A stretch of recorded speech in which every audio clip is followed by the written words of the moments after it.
Eastern Anatolia is an elemental terrain of grand vistas, hardy people, and extremes of climate. Much of its scenic beauty comes from its high plateaus and mountains.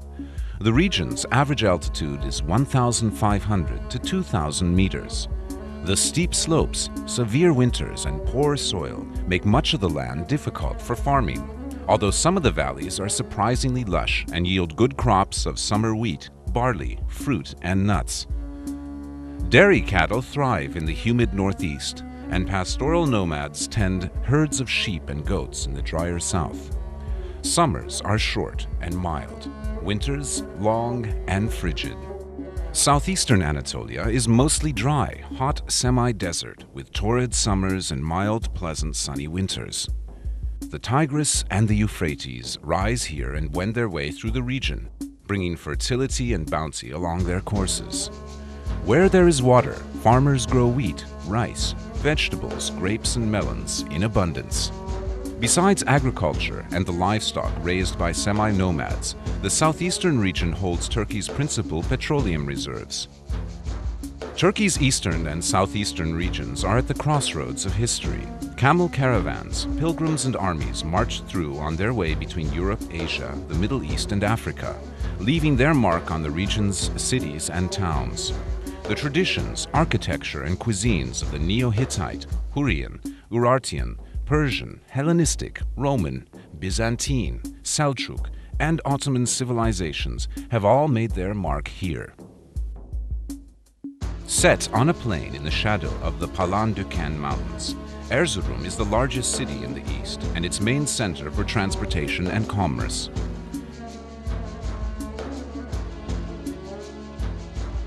Although mostly modern, Erzurum boasts a citadel dating from Byzantine times, many spectacular Seljuk Turkish mosques, medreses or theological schools, and monumental tombs, as well as several important Ottoman-era mosques and a lively bazaar.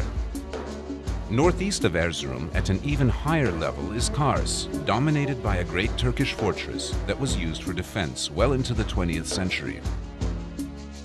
The city center has numerous 19th century buildings in the Russian style, as well as several older Ottoman mosques, bridges and baths, and some fine medieval Armenian churches. Due east of Erzurum rises snow-capped Mount Ararat, Arada, 5,165 meters, mentioned in the Bible as the place where Noah's Ark came to rest.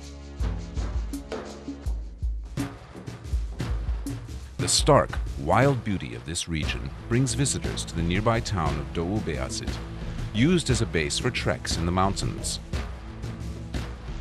A few kilometers southeast, the fortress palace called the İshak Pasha Saray rests on a rocky outcrop backed by mountains overlooking the town and the plain.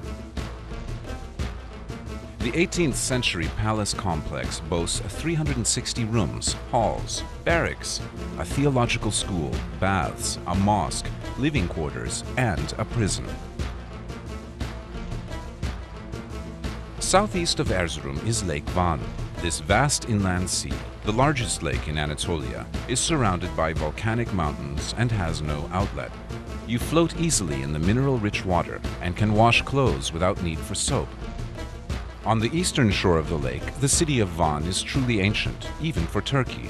Known as Tushpa, it was the capital of the Urartian kingdom, which flourished here in the 9th century BC.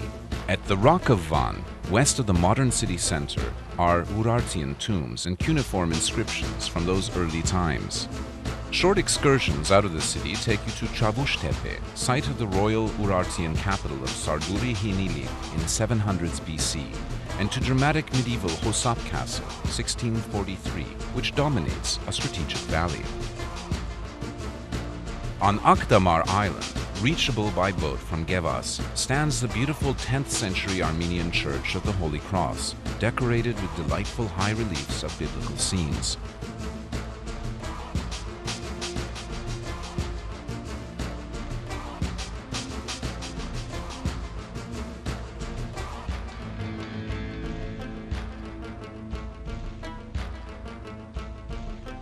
In southeastern Anatolia, Gaziantep is an ancient town that has become the region's modern commercial and financial center. The textile industry brings much of the wealth. But the city is known and loved throughout Turkey for something else, its pistachio nuts. This is the place to try delicious baklava with pistachios. Gaziantep's Archaeological Museum has one of the world's best collections of Roman mosaics, many from the rich finds unearthed at ancient Zeugma. Threatened by the rising waters of a vast new lake, the mosaics were rescued and are now on view in the museum.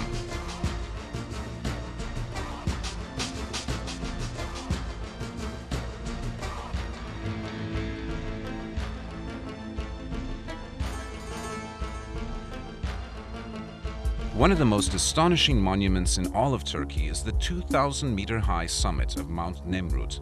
The entire mountaintop is actually a gigantic burial mound. On its east and west sides are temples with colossal stone statues portraying the gods and Antiochus' first Epiphanes, the king who built the temples 2,000 years ago and who may be buried beneath the burial mound.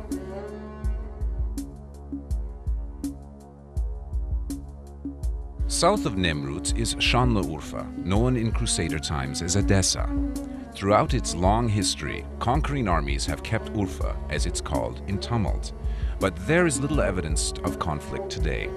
Instead, Urfa is a peaceful center of pilgrimage for the faithful who come to visit the cave where, legend says, the patriarch Abraham was born.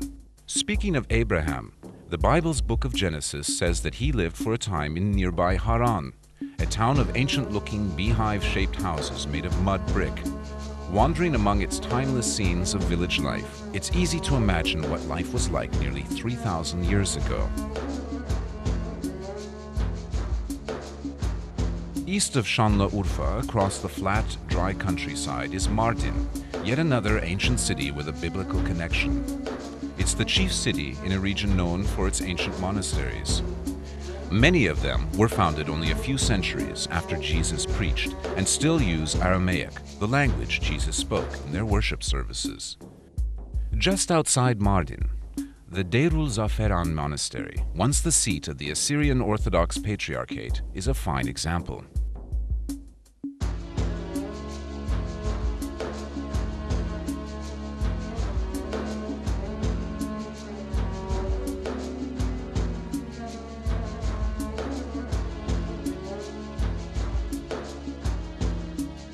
The entire southeastern region has been greatly affected by the Southeastern Anatolia project, or GAP, the largest regional development project ever undertaken in Turkey. Its 22 dams have created new ponds and lakes. Its 19 hydroelectric power plants on the Tigris and Euphrates rivers provide much of Turkey's electricity, and its hundreds of kilometers of aqueducts and irrigation channels have made the desert bloom. A fitting symbol of this mammoth project is the Atatürk Dam on the Euphrates near Şanlıurfa, the biggest in Turkey and fifth largest in the world.